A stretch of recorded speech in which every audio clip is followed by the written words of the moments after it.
keluarga Nabi cintai. Kalau ulama siapapun bisa cinta dengan ulama, Pak. Tapi kalau ahlul bait, keluarga Nabi, keturunan Rasulullah yang tidak alim, yang bodoh, apakah Anda akan cinta kepada mereka?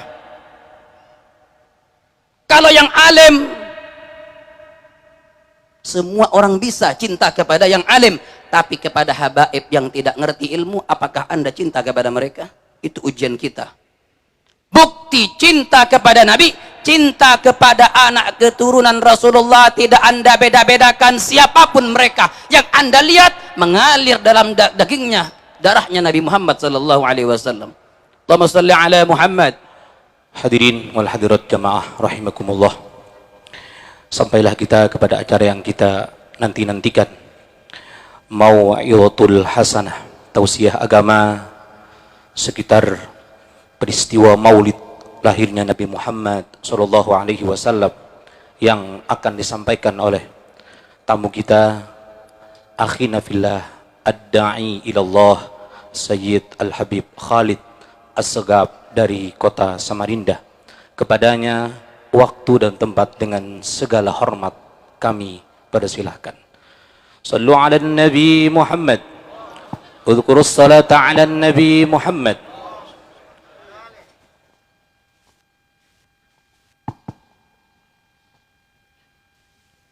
Assalamualaikum warahmatullahi wabarakatuh. Bismillahirrahmanirrahim. Alhamdulillahi rabbil alamin. Wa bihi nasta'inu ala umuri dunya waddin. Wassalatu wassalamu ala ashrafil anbiya wal mursalin. Sayyidina wa habibina wa qurrati a'yunina wa maulana Muhammadin wa ala alihi wa sahbihi ajma'in, amma ba'du. Yang kami hormati dan yang sangat kami takdimi para habaib, wabil khusus orang tua kita Al-Habib Nunci Al-Idrus, dan juga yang kami hormati dan yang sangat kami ta'zimi guru kita bersama Sayyidil Fadil Ad-Da'i ilallah Al-Habib Muhammad Jamaluddin Fahmi bin Abdurrahman Al-Jufri, atalallahu amrahu fi halis sihha wal afiyah, ومتعنا الله بطوله في الدنيا والآخرة ويسر جميع أموره في الدنيا والآخرة آمين يا Rabbal. Dan para habaib yang lainnya, dan juga para asatidah, para tuan-tuan guru, tokoh masyarakat, hadirin yang dirahmati Allah subhanahu wa ta'ala. Al-Faqir tidak bisa menyebutkan satu persatu nama antum, tapi saya doakan insyaallah yang hadir di majelis ini Allah kabulkan hajatnya. Allah kabulkan hajatnya, hajat dunia dan hajat akhirat. Allah mudahkan segala urusannya, urusan dunia dan akhirat. Amin amin ya Rabbal. Hadirin jamaah majlis yang dirahmati Allah subhanahu wa ta'ala, alhamdulillah kita berkumpul di tempat ini karena pancaran cahaya daripada baginda Rasulullah. Dengan adanya kita berkat wujudnya baginda Nabi Muhammad, sehingga menjadi kewajiban kepada kita untuk bersyukur kepada Allah atas segala nikmat yang Allah berikan kepada kita, lebih-lebih dijadikan umatnya Nabi Muhammad. Allahumma ja'alna min khiyari ummati Sayyidina Muhammad, amin ya Rabbal. Hadirin jamaah majlis yang dirahmati Allah subhanahu wa ta'ala, Al-Habib Sayyid Muhammad bin Alwi Al-Maliki pernah berkata, bahwasanya orang yang hadir ke majelisnya Nabi Muhammad, dia mendapatkan salah satu daripada dua kemuliaan. Kemuliaan pertama, dia menghadiri majelisnya Nabi Muhammad, maka Allah, jika dia bukan orang yang berilmu, Allah akan jadikan dia orang yang berilmu. Kalau bukan kita menjadi orang berilmu, maka Allah akan jadikan anak keturunannya menjadi ulama nantinya. InsyaAllah mudah-mudahan kita semua Allah berikan anak-anak yang saleh dan salihah, menjadi al-alim, al-ulama, al-amilin, penerus baginda Nabi Muhammad sallallahu alaihi wasallam. Amin ya rabbal alamin. Itulah harapan kita hadir ke majelisnya baginda Rasulullah, dengan harapan Allah jadikan kita ulama. Kalau tidak, insyaallah anak keturunan kita menjadi ulama nantinya, ulama yang bisa membanggakan Nabi Muhammad sallallahu alaihi wasallam. Allahumma salli ala Muhammad. Satu hadis Rasulullah yang mana Nabi Muhammad sallallahu alaihi wasallam bersabda, ahibbullaha lima yagdukum bihi min ni'amih wa ahibbuni lihubbillah wa ahibbu ahla baiti lihubbi. Ini hadis sering kita dengar tapi jarang diamalkan. Rasulullah sallallahu alaihi wasallam bersabda, apa kata Nabi? Ahibbullaha lima yagdukum bihi min ni'amih. Cintailah Allah subhanahu wa ta'ala karena Allah telah memberikan anugerah nikmat yang banyak kepada kalian. Berapa banyak nikmat yang Allah berikan kepada kita? Wa in ta'uddu nikmatallahi la. Satu nikmat Allah, kalian untuk menghitung nikmat Allah enggak akan mampu.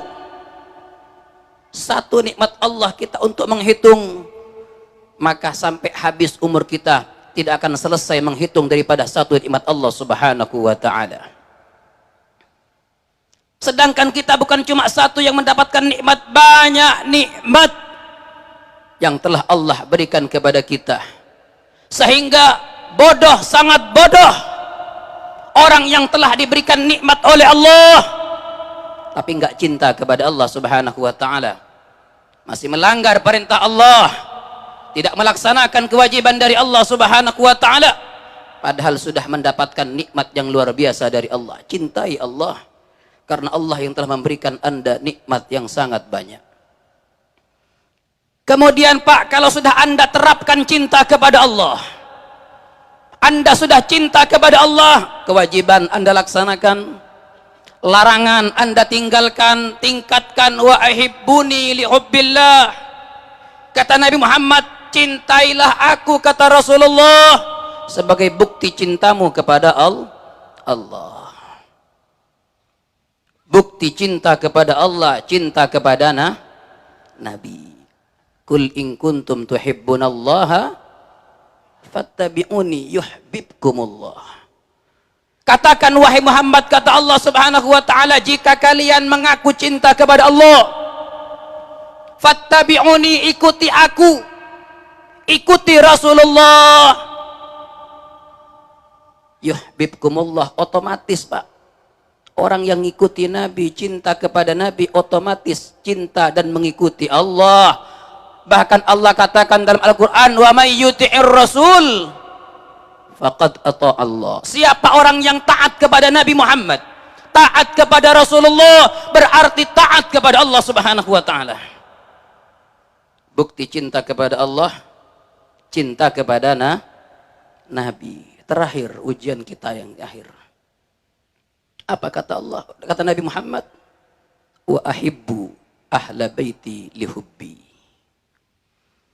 Cintai ahlul baitku, cintai keluargaku, cintai anak keturunanku, karena merupakan bukti cinta kalian kepada Nabi Muhammad sallallahu alaihi wasallam. Bukti cinta Anda kepada Rasulullah, cinta sama Nabi Muhammad.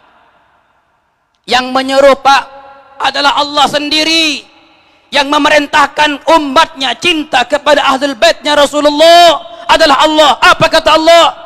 Kul la as'alukum alaihi ajran illal mawaddata fil qurba.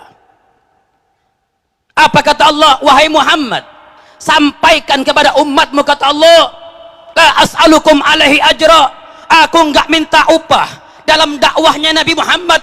Anda dapat iman, Anda dapat hidayah, yang insya Allah dengan iman dan hidayah Anda bisa sampai ke surga Allah berkat Nabi Muhammad. Nabi enggak minta balas jasa. Kalaupun kalian ingin membalas, Pak, illal mawaddata fil qurba, cintai keluargaku, kata Rasulullah. Ingin membalas kebaikan Nabi Muhammad, cintai anak keturunan Rasulullah, cintai ahlul baitnya Nabi Muhammad sallallahu alaihi wasallam. Namun yang ketiga, banyak tidak yang mengamalkan. Banyak orang ngaku cinta sama Allah, banyak orang ngaku cinta sama Nabi, tapi sama ahlul baitnya Nabi banyak yang tidak cinta. Habib, ahlul baitnya bodoh, bukan orang alim, Pak. Allah tidak menyuruh mencintai habaib ulama daripada ahlul bait yang alim, tidak. Siapapun ahlul baitnya, siapapun keluarga Nabi, cintai. Kalau ulama siapapun bisa cinta dengan ulama, Pak. Tapi kalau ahlul bait, keluarga Nabi, keturunan Rasulullah yang tidak alim, yang bodoh, apakah Anda akan cinta kepada mereka? Kalau yang alim, semua orang bisa cinta kepada yang alim, tapi kepada habaib yang tidak ngerti ilmu, apakah Anda cinta kepada mereka? Itu ujian kita. Bukti cinta kepada Nabi, cinta kepada anak keturunan Rasulullah, tidak Anda beda-bedakan siapapun mereka. Yang Anda lihat mengalir dalam dagingnya, darahnya Nabi Muhammad sallallahu alaihi wasallam. Allahumma shalli ala Muhammad. Dan ini perlu saya sampaikan, Pak. Dan banyak ulama-ulama yang telah menyampaikan kecintaannya kepada keluarga Nabi, di antaranya Al-Imam Asy-Syafi'i, Muhammad ibn Idris Asy-Syafi'i. Beliau karena setiap saat, bahkan dalam syair-syairnya, selalu menampakkan kecintaannya kepada keluarga Nabi, sampai dituduh Syiah garis keras. Sampai Al-Imam Asy-Syafi'i menantang kepada mereka dengan mengatakan, "Lau kana rafdan hubbu ali Muhammadin falyashhadits tsaqalain annani rafidi." Seandainya dikatakan Syiah garis keras, dikatakan Rafidi, kaum Rafidho, untuk cinta kepada keluarga Nabi, maka saksikan wahai jin dan manusia, kata beliau, bahwa Syafi'i orang Rafidho. Tak ngurus, Pak, dibilang orang Syiah, dibilang orang sesat, dibilang orang. Kalau di situ cinta kepada keluarga Nabi, mau dibilang apapun, maka saksikan, kata Al-Imam Asy-Syafi'i, aku Syiah garis keras, mau apa? Akan ditantang, Pak. Kenapa? Begitu cintanya Al-Imam Asy-Syafi'i kepada keluarga Rasulullah sallallahu alaihi wasallam. Kadang kita ini yang bermadhab Asy-Syafi'i nggak ngikuti Imam Syafi'i, kadang membenci keluarga Rasulullah hanya gara-gara berbeda pendapat, hanya gara-gara berbeda cara berdakwah kita caci habis-habisan. Hanya gara-gara beda organisasi kita bully para habaib. Na'udzubillahi min dzalik. Hati-hati. Jangan Anda ikut organisasi, jangan Anda ikut madhab karena selera Anda, karena nafsu Anda. Tapi bagaimana? Jadikanlah ukurannya baginda Nabi Muhammad sallallahu alaihi wasallam. Sehingga apapun yang dilakukan oleh keluarga Rasulullah, dia enggak mandang itu, yang dipandang adalah ini anak keturunan Nabi Muhammad. Bahkan diancam sama Rasulullah, Pak. Dalam kitab Ma'rifatus Sahabah, Nabi Muhammad sallallahu alaihi wasallam bersabda dalam hadisnya, apa kata Rasulullah? Walau anna rajulan safana bainar rukni wal maqam, shalla wa sham wa mata wa huwa mabghadun ala ahli baiti dakhalan nar. Kata Nabi Muhammad, seandainya ada seseorang, kata Rasulullah, dia sholat di Ka'bah antara rukun dengan Maqam Ibrahim, artinya dia ibadah tidak pernah keluar dari Masjidil Haram, ibadahnya di Ka'bah, siang dia puasa, malam dia tahajud, ibadahnya di Masjidil Haram langsung di depan Ka'bah, khusyuk ibadahnya, tapi famata, dia meninggal, membenci keluarga Nabi, membenci keluarga Nabi Muhammad, anak keturunan Rasulullah. Apa kata Nabi? Dakhalan nar, ini orang masuk ke dalam neraka Allah. Kenapa? Karena enggak diakui cintanya sama Allah. Anda cinta kepada Allah butuh bukti. Buktinya apa? Cinta sama Allah, buktinya cinta sama Nabi. Cinta sama Nabi butuh bukti. Apa cinta sama Nabi? Buktinya cinta sama Nabi adalah cinta kepada anak keturunan baginda Nabi Muhammad sallallahu alaihi wasallam. Allahumma salli ala Muhammad. Allahumma salli ala Muhammad. Allahumma salli wa sallim ala sayyidina Muhammad. Dan tidak pernah, hadirin, ini perlu dicatat, tidak pernah para habaib menuntut kehormatan, enggak. Tidak ada, tidak pernah para habaib menuntut dimuliakan, tidak. Tidak pernah ada habaib mengecam untuk muhibbin kepada dia, tidak sama sekali. Tapi orang yang mengerti tentang bagaimana kedudukan Nabi Muhammad, otomatis dalam dirinya akan cinta kepada keluarga Rasulullah sallallahu alaihi wasallam. Sebenarnya Pak, kalau kita mau buka-bukaan, keluarga Nabi dihina, dicaci, bahkan dibunuh, itu sudah warisan kami. Para habaib ini dicaci, Pak, itu sudah warisan. Bahkan kata guru saya Al-Habib Taufik bin Abdul Qadir ibn Husain As-Segaf, mudah-mudahan Allah panjangkan umur beliau dalam keadaan sehat wal afiat, amin ya rabbal alamin. Beliau katakan, kita para habaib dicaci, dihina, bahkan dibunuh, itu warisan. Kalaupun ada yang cinta kepada kami, itu hadiah dari Allah subhanahu wa ta'ala. Sehingga bagaimana kita lihat Ahlul Baitnya baginda Rasulullah di zaman-zaman dahulu, Pak. Tidak usah jauh-jauh sampai sekarang, bagaimana Sayyidina Hasan ibn Ali bin Abi Thalib, bagaimana dengan Al-Husain ibn Ali bin Abi Thalib. Mereka dihina, mereka dicaci, bahkan mereka dibunuh. Sayyidina Hasan meninggal diracun. Kanal Hasan mata masmuman. Dan Sayyidina Husain meninggal dipenggal kepalanya, dibantai. Yang membantai bukan Nasrani, bukan Yahudi, tapi yang membantai adalah orang Islam sendiri. Lihat bagaimana, Pak, adalah cacian kepada Ahlul Bait. Bahkan pembunuhan kepada Ahlul Bait itu adalah warisan bagi keluarga baginda Nabi Muhammad sallallahu alaihi wasallam. Mulai zaman dulu, Pak. Sayyidina Hasan ketika dikatakan sama Rasulullah, inna ibni hada sayyid. Kata Nabi, Sayyidina Hasan ini, anakku ini adalah akan menjadi pemimpin nantinya.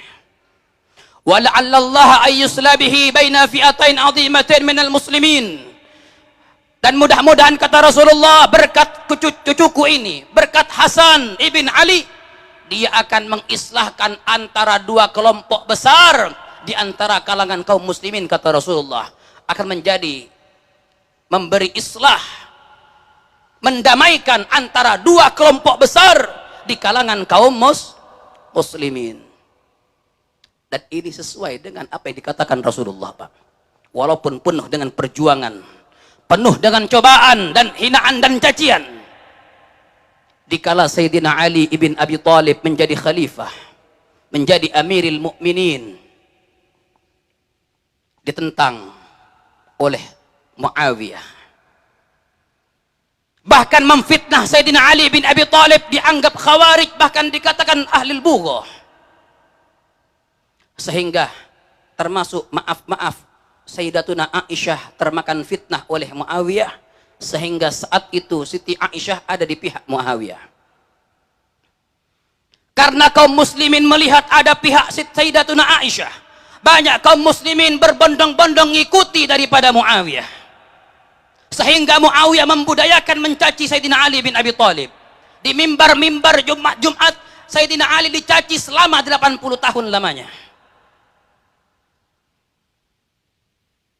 Apa yang terjadi? Mereka menyangka Ali adalah pemberontak, Ali adalah khawarij. Tapi Sayyidina Ali diancam oleh Muawiyah untuk turun dari jabatan Muawiyah yang akan jadi khalifah. Sayyidina Ali nggak mau. Kenapa? Sayyidina Ali disah menjadi khalifah karena syura bainal muslimin. Dibaiat oleh orang-orang Islam, bukan karena nafsunya, bukan karena keinginannya, tapi langsung dibaiat oleh kaum muslimin. Karena Muawiyah ingin merebut kekuasaan, Sayyidina Ali bukan haus kekuasaan, tapi Sayyidina Ali ngelihat ini orang nggak benar jadi pemimpin. Ini orang nggak benar jadi pemimpin, sehingga Sayyidina Ali tidak ingin memberikan kekuasaan kepada Muawiyah. Akhirnya terjadi peperangan, Pak, antara Sayyidina Ali dengan Muawiyah. Saya singkat cerita. Saat itu ada hadis Nabi Muhammad yang mengatakan kepada Ammar bin Yasir, "Ya Ammar," kata Rasulullah, "sataktulukal fi'atul baghiyah." Yang akan membunuh kamu nanti adalah golongan yang pemberontak. Yang membunuhmu adalah kelompok pemberontak. Ketika terjadi perang, Pak, ternyata Ammar ada di pihak Sayyidina Ali. Apa kata Nabi? "Wahai Ammar, kamu bakal dibunuh oleh kelompok pemberontak." Terjadi peperangan antara Sayyidina Ali dengan Muawiyah, ternyata Ammar ada di pihak Sayyidina Ali. Wah, sehingga Pak, anak buahnya Muawiyah bingung, jangan-jangan kita ini pemberontak ini. Kita yang dikatakan sama Nabi fi'atun baghiyah, kelompok pemberontak kita ini. Sampai dia datangi kepada Muawiyah, "Wahai Muawiyah, kita yang salah. Kita yang dikatakan sama Nabi adalah fi'atun baghiyah. Kita kelompok pemberontak. Kenapa? Ammar meninggal ada di pihak Sayyidina Ali bin Abi Thalib. Berarti kita yang pemberontak ini, bukan Ali." Akhirnya apa kata Muawiyah? Yang mengirimnya, yang membunuhnya. Yang mengirimnya, yang membunuhnya. Yang ngirim Ammar siapa? Sayyidina Ali. Berarti yang ngirim yang membunuh. Akhirnya mereka datang kepada Ali. "Ali, kamu pemberontak Ali. Kenapa?" "Ammar meninggal karena sebab kamu. Kamu yang membunuh Ammar bin Yasir. Kenapa?" "Karena kamu yang mengutus Ammar ke medan pertempuran, berarti kamu pembunuhnya. Berarti kamu fi'atun baghiyah." Sayyidina Ali dengan tersenyum mengatakan, apa kata Ali? "Kalau Ammar meninggal adalah karena sebab orang yang mengirimnya, aku pembunuhnya, berarti yang membunuh Hamzah adalah Nabi Muhammad. Berarti yang membunuh syuhada Uhud adalah Nabi Muhammad. Berarti yang membunuh syuhada Badar adalah Nabi Muhammad. Kenapa? Yang mengutus mereka adalah Rasulullah." Sehingga mereka nggak bisa menjawab, tetap. Kemudian Sayyidina Ali dibunuh oleh Abdurrahman ibn Muljam. Sampai pemerintahan, saya singkat cerita, sampai pemerintahan kepada Sayyidina Hasan. Lihat, Sayyidina Ali dibunuh. Siapa? Orang Islam sendiri, Pak. Padahal Sayyidina Ali adalah ahlul baitnya Nabi Muhammad. Dibunuh. Ketika syura bainal muslimin, diangkatlah Sayyidina Hasan untuk menjadi khalifah saat itu. Tetap Muawiyah memberontak, kalau sampai Hasan tidak turun daripada khalifah, maka akan terjadi perang lagi, perang saudara. Sayyidina Hasan orangnya lemah lembut. Kalau Sayyidina Ali keras. Kemudian kata Sayyidina Hasan, "Siap, saya akan turun dari jabatan dengan beberapa syarat." Yang pertama nggak terima adalah Sayyidina Husain ibn Ali bin Abi Thalib. Kata dia, "Wahai kakakku, wahai abangku, Muawiyah memerangi kita punya abah, membunuh banyak para sahabat. Kenapa kamu berikan kekuasaan ini? Kenapa kamu khalifah yang sah, kenapa berikan kepada pemberontak?" Apa kata Sayyidina Hasan? "Uskut ya Husain, ana a'lamu minka." Diam wahai adikku Husain, aku lebih tahu daripada kamu. Kemudian diberikan Pak khalifah kepada Muawiyah dengan beberapa syarat, diantaranya kalau Muawiyah mengundurkan diri jadi jabatan dan Hasan masih hidup, maka Sayyidina Hasan yang jadi khalifah nantinya.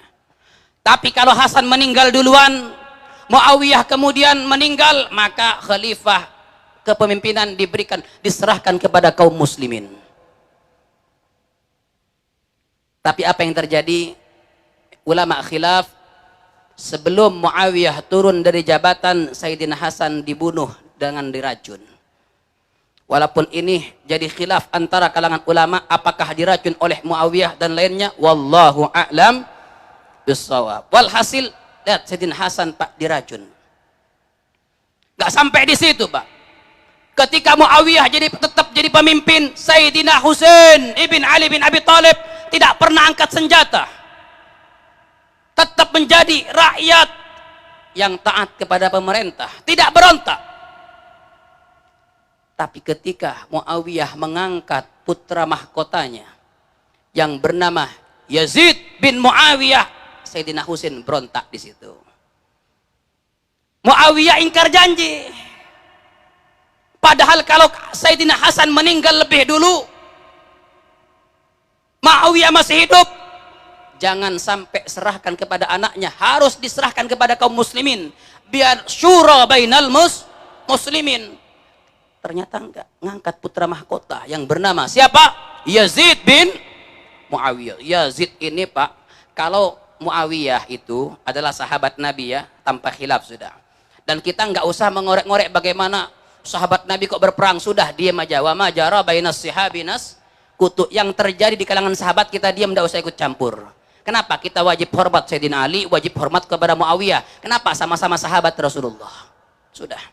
Tapi Yazid, ulama sepakat orang yang fasik, pemabuk, pezina, suka maksiat kepada Allah Subhanahu wa taala, ketika diangkat jadi khalifah, Sayyidina Husain enggak terima. Sayyidina Husain enggak terima. Sehingga ketika Yazid jadi pemimpin, Sayyid Muawiyah sudah sakit-sakitan. Saat itu sudah Yazid bin Muawiyah yang kejamnya luar biasa menjadi khalifah kaum muslimin. Sayyidina Husain berontak. Artinya apa? Sayyidina Husain bukan gila jabatan, tidak, tapi ingin menegakkan keadilan. Selesaikan, jangan ingkar janjinya, serahkan kepada kaum muslimin, biar orang-orang Islam yang pilih. Apalagi Yazid tidak berhak jadi khalifah, orangnya ahli maksiat, fasik, pemabuk, pezina, naudzubillah min dzalik. Itu yang membuat Sayyidina Husain berontak. Singkat cerita Pak, karena Sayyidina Husain tidak punya kekuatan ingin menurunkan daripada Yazid, ada kabar dari kota Kufah bahwa di sana siap pasukan kurang lebih 100.000 pasukan yang akan membantu Sayyidina Husain ibn Ali. Sayyidina Husain nggak langsung berangkat, minta pendapat kepada para sahabat, diantaranya Abdullah bin Umar, Abdullah bin Zubair bin Awam, minta pendapat kepada para sahabat yang lain. Gimana ini? Saya ada surat dari kota Kufah, di sana ada pasukan, saya ingin nurunkan Yazid bin Muawiyah ini gila-gilaan ini, ngawur jadi pemimpin. Kata para sahabat, wahai Husain, tidak usah berangkat. Kenapa? Yang dulu mengkhianati abahmu juga orang Kufah, yang mengkhianati abahmu juga orang Kufah. Tapi Sayyidina Husain ingin berangkat tetap. Kenapa? Karena ini adalah pemimpin yang tidak sesuai, yang ingkar janjinya, bahkan tidak sah menjadi pemimpin. Karena kenapa? Tidak dipilih oleh kaum muslimin. Berangkat Sayyidina Husain Pak. Ini saya singkat cerita Pak, ini menceritakan bagaimana keluarga baginda Rasulullah. Sayyidina Husain sampai di tengah jalan bertemu dengan seorang penyair Arab yang bernama Farosdak. Saat itu Farosdak baru saja dari kota Kufah. Sebelum Sayyidina Husain ketemu Farosdak, Sayyidina Husain mengirim daripada sepupunya bernama Muslim bin Aqil untuk ke kota Kufah, membuktikan apakah betul ada pasukan di sana yang siap membantu Sayyidina Husain. Memang ternyata betul. Tapi di akhir-akhirnya mereka ditarik, diancam oleh Yazid bin Muawiyah. Sehingga satu persatu pasukan runtuh. Bahkan Muslim bin Aqil dipenggal, dan kepalanya ditaruh di pasar. Sebagai peringatan jangan sampai ada orang yang membantu Sayyidina Husain. Kejam Yazid bin Muawiyah. Karena Sayyidina Husain belum tahu kabar, berangkat. Ketemu sama Farosdak di tengah jalan, tanya, "Ya Farosdak, kaifa ahwalu ahlil Kufah?" Bagaimana pendapatmu tentang orang-orang yang di Kufah? Bagaimana sifat mereka? Apa kata Farosdak? "Ya Husain, qulubuhum ma'ak wa suyufuhum alaik." Qulubuhum ma'ak wa suyufuhum alaik. Orang Kufah, wahai Husain, memang hatinya ingin membantumu, tapi pedangnya ingin memenggal kepalamu. Kenapa? Di bawah tekanan pemerintah. Di bawah tekanan pemerintah yang zalim saat itu. Hati mereka ingin menolongmu, tapi pedang mereka akan memenggal kepalamu, wahai Husain. Tetap Pak Sayyidina Husain berangkat, Pak. Dengan berapa? 72 orang. Cuma 72 orang. 40 berkuda, 30 jalan kaki. Berangkat, singkat cerita, sampai hampir di Kufah. Sebelum sampai di kota Kufah, Pak, ngelihat ada di padang pasir hitam semua, Pak. Gunung hitam. Sampai Sayyidina Husain bingung. Sahabat yang lain bingung. Saya sering ke Kufah, enggak pernah ada pohon kurma di sini ini. Tapi kenapa sekarang kok banyak pohon kurma, kata dia. Ternyata semakin dekat bukan pohon kurma, tapi pasukan Yazid bin Muawiyah telah menunggu Sayyidina Husain. Berapa pasukan? 40.000 pasukan nunggu ingin membantai Sayyidina Husain. Kemudian Sayyidina Husain tidak jadi lewat situ, lewat jalan yang lain. Tetap ternyata disambut dengan pasukan Yazid bin Muawiyah, dengan pasukan ribuan pasukan juga yang dipimpin oleh Umar bin Sa'ad bin Abi Waqqas, yang saat itu memihak daripada Yazid bin Muawiyah. Kemudian Umar bin Sa'ad bin Abi Waqqas mengatakan, "Wahai Husain, ente baiat atau ente pulang?" Kata Husain, "Enggak, aku mau ketemu dengan Yazid." Langsung gubernur Kufah yang bernama Ubaidillah bin Ziyad langsung ngomong, "Husain, baiat atau pulang? Kalau enggak, kita perang." Sayyidina Husain enggak mundur, hadirin. Walaupun pasukan mereka 40.000, bahkan ada yang mengatakan 400.000 pasukan, Sayyidina Husain cuma 72, tidak mundur Sayyidina Husain bin Abi Thalib. Oke, kata Sayyidina Husain, besok kita akan perang, izinkan malam ini aku untuk bermunajat dan ibadah kepada Allah Subhanahu wa taala. Malam hari Sayyidina Husain beribadah kepada Allah, besok terjadi perang. Sampai satu persatu tumbang mati daripada pasukan Husain dan pasukan Ubaidillah bin Ziyad, sampai tinggal Sayyidina Husain sendirian. Sayyidina Husain umurnya 60 tahun lebih, Pak.